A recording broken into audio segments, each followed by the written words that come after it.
நான் இந்த ஆட்டோமோட்டிவ் கன்டென்ட்ட தமிழ்ல செய்ய போறேன் அப்படின்னு ஆரம்பிச்சப்ப, எனக்கு வந்தது எல்லாமே வந்து நெகட்டிவ் கமெண்ட்ஸ் தான். தமிழ்ல ஆட்டோமோட்டிவ் சேனல் தொறந்தா யார் பார்க்க போறா? உனக்கு சப்போர்ட் கிடைக்குமா? உன்ன யாரும் ஃபாலோ பண்ணுவாங்களா? ஆட்டோமோட்டிவ் கன்டென்ட் இந்தியனுக்கு வந்து இன்ட்ரெஸ்ட் இருக்கான்னு தெரியல. ரொம்ப நீச்சான மார்க்கெட். இது வொர்க் பண்ணாது. மலாய்ல செய். இந்த மாரி தான் வந்து எனக்கு நெறைய கமெண்ட்ஸ் வந்துச்சு. ஸோ இதெல்லாம் சொன்னது வந்து பிராண்ட்ல வந்து அந்த மேனேஜ்மென்ட்ல ஆள்லாம் இருப்பாங்க இல்லையா? அவங்க கிட்ட நான் போய் இன்ட்ரோடியூஸ் பண்ணப்ப, நான் தமிழ்ல செய்ய போறேன்.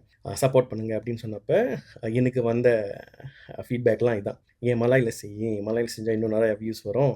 ஸோ ஏன் தமிழ்ல செஞ்சு உன்னோட இத ரெஸ்ட்ரிக்ட் பண்ணிக்கிறேன்னு." நான் சொன்னேன், "நோ.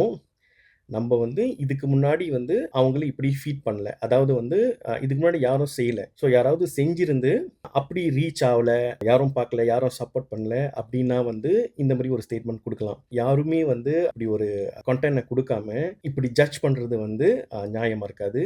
நான் வந்து தமிழ்ல தான் செய்யப்போறேன்.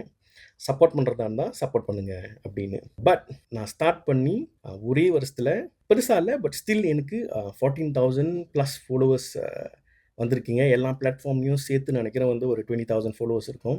ஸோ என்ன நம்பி, என்ன சப்போர்ட் பண்ணி, அ என் கன்டென்ட் எல்லாம் பார்க்குறதுக்கு ரொம்ப ரொம்ப ரொம்ப நன்றி.